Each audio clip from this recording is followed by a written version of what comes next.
Good morning, everyone. Oh, it was a bit of a struggle to wake up this morning, I have to tell you that.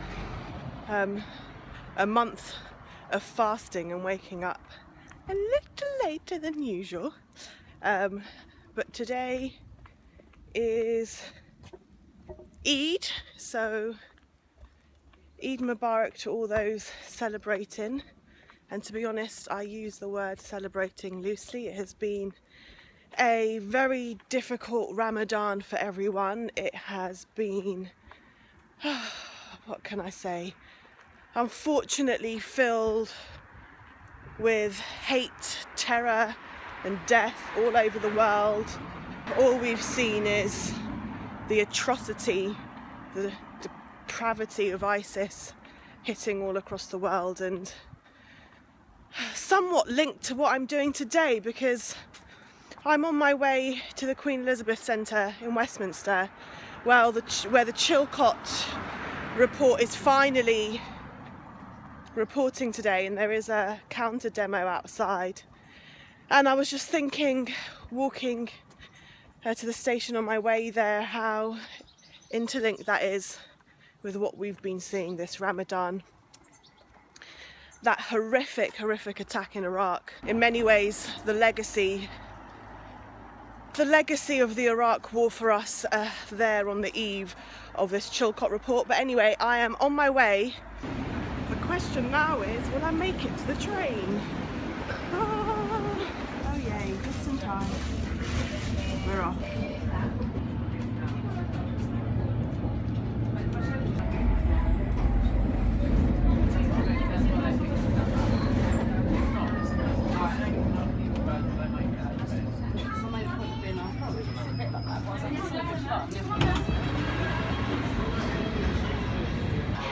Just coming out at Westminster now, so just a quick walk to the Queen Elizabeth Centre, where the Chilcot Report is going to be officially launched at 11 o'clock. So actually I've only got about 20 minutes before that. Gonna try and squeeze in a Facebook Live before 11 o'clock, and then I'll just decide whether I'm going to carry on streaming the protest or listening to Chilcot. Incidentally, the 172 British soldiers who were killed in the Iraq War, their families were first told they have to pay 780 odd pounds for a hard copy of this report, and there was obviously much protest at that, and now those families will be given free copies. They're inside the Queen Elizabeth Centre as well. They were given the copy about 2 hours before the official launch at 11 o'clock. Others, like Tony Blair, were given months, up to 2 years notice, and a chance at rebuttal. So hopefully you can hear me. This is the Queen Elizabeth Centre.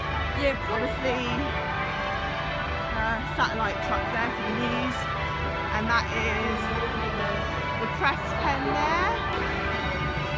So, as is usual, generally they will put the press pen and reporting angled in a way that the protests are not visible.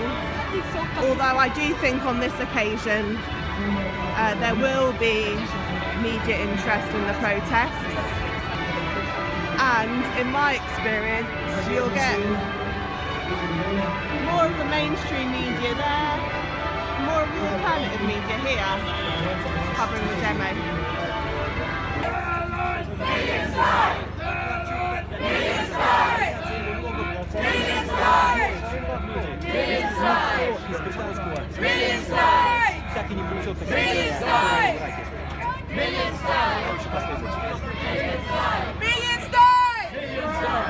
We're out here today because they're publishing their report.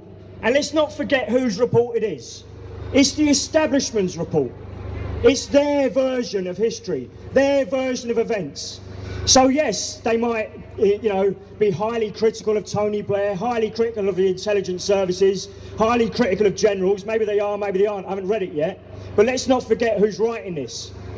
Let's not forget who gave the evidence. How many soldiers who served in Iraq gave evidence to that inquiry? Not very many. I don't think anyone below the rank of general gave any evidence. So let's not forget that. Whatever Chilcot says, I don't think there are many people living in this country who would argue with the fact that when us and America invaded Iraq in 2003, that amounted to a war of aggression. That is a war crime. After we invaded that country, in a joint enterprise with the United States of America, we carried out and conducted a brutal occupation, during which thousands were killed, thousands were tortured, homes destroyed, infrastructure destroyed and not rebuilt. Let's not forget that, because I'm not sure if much of that will be in the report. There are members of Veterans for Peace here today who would be quite happy to hand themselves into the police and give a full account of what we did in Iraq.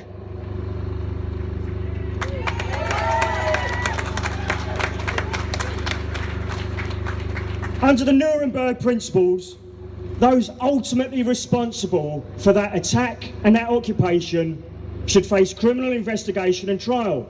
And it's not just Tony Blair, it's Jack Straw, it's General Mike Jackson, it's the head of MI6 and the head of MI5.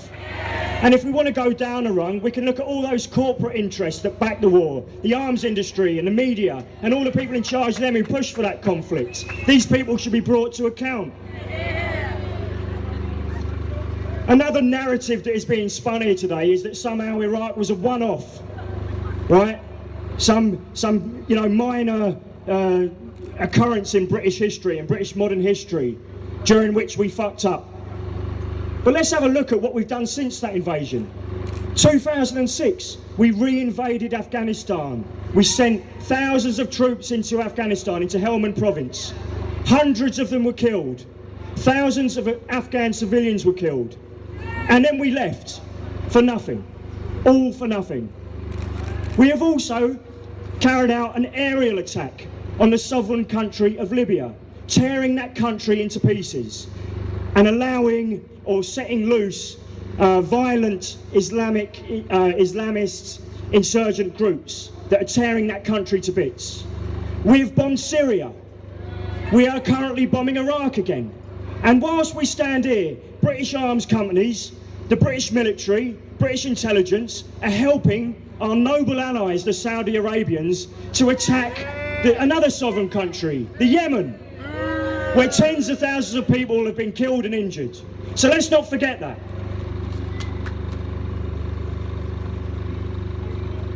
As a member of Veterans for Peace, and all of the lads here and the women here will back me up on this, Britain's got a problem. And our problem is this, is that we are a militaristic society. We think that every problem can be bombed or attacked. We think that if people around the world don't agree with us, we can just attack them and make them agree. But we don't believe that. And we want to get this message out, that war is not the solution to the problems the world faces and it's in the 21st century.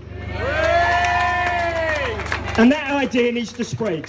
It needs to spread from people like us to people over there who sit in that decrepit place, so that they are under no doubt that the majority of the people in this country do not believe that we should be fighting wars around the world to further our own interests. Thank you.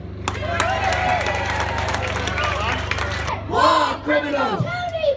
War criminal! Millions died! Millions died! Millions died! Millions died!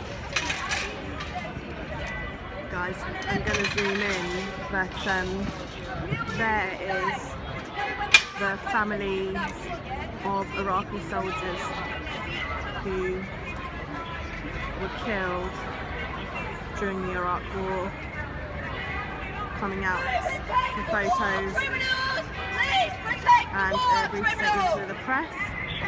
They have already given a press conference inside where they have not ruled out legal action against Tony Blair. Families of those soldiers saying they are convinced that Tony Blair knew that the 45-minute claim about weapons of mass destruction was a lie. Okay guys, I am leaving the demo now. By the time this is uploaded, of course, probably most of you are going to be well acquainted with the Chilcot inquiry and what it said. I'm just going to kind of walk a little bit further away. Yeah, I was listening in whilst at this demo. It was really, really loud. I'm going to go and find somewhere to sit down to go through it a bit more in depth, and also to listen to Prime Minister's questions, which is going to start in about 5-10 minutes time. And then at 12:30, when David Cameron and Jeremy Corbyn are both going to give statements, I wonder what Jeremy Corbyn's going to say. From what I heard of that report, it was a lot more damning than expected. So yeah, again, by the time you watch this, you're going to know, I'm going to know.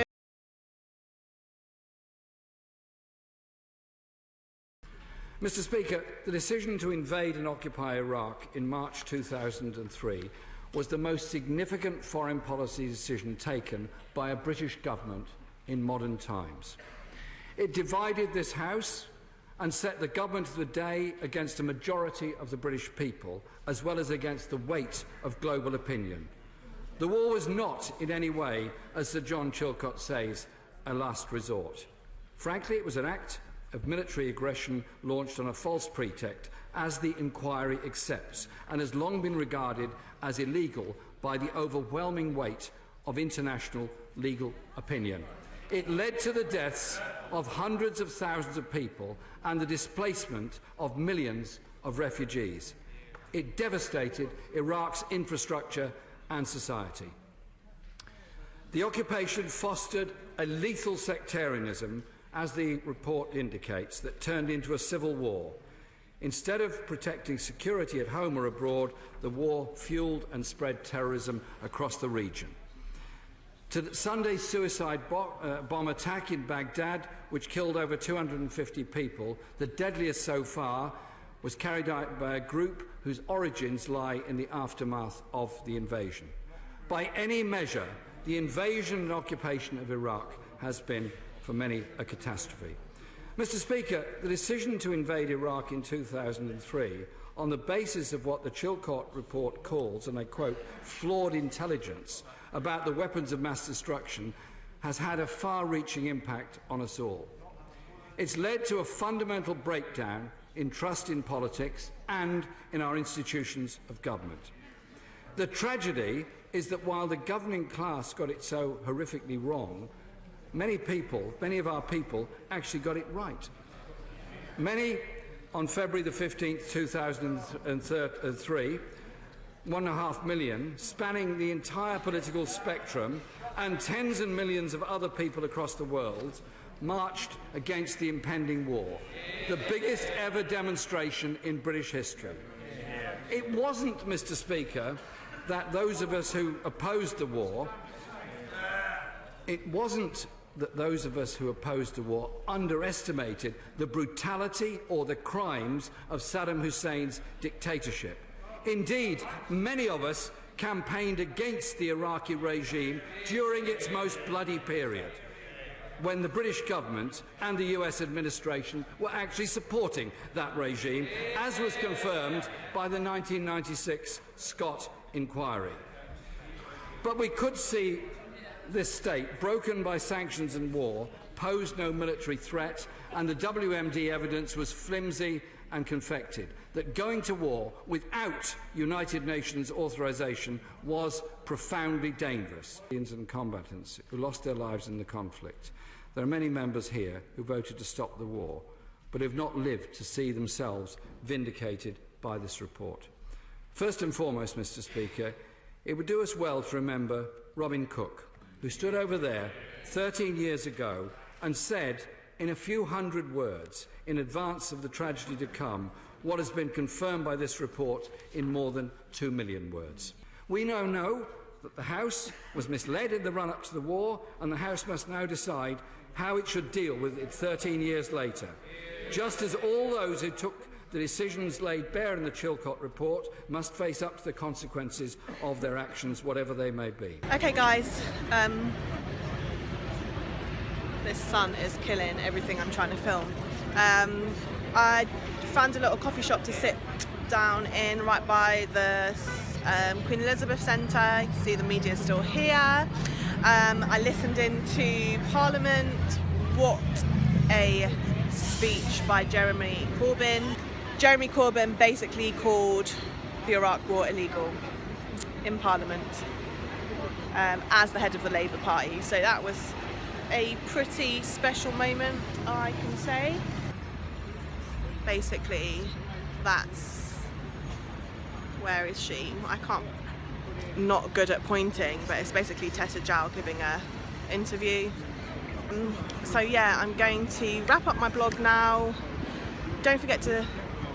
I'm going to remember to do all the bits, the professional bits I'm supposed to do. Please subscribe. This professional bit is going to basically be like me begging you to subscribe to my channel, actually. Please subscribe to my channel, guys. My YouTube channel. Would really appreciate it. I'm doing this new thing. I'm trying to vlog some of these these protests and different political events. I'm trying to do more Facebook Lives. I'm trying to structure it a bit more. As a lot of you know, I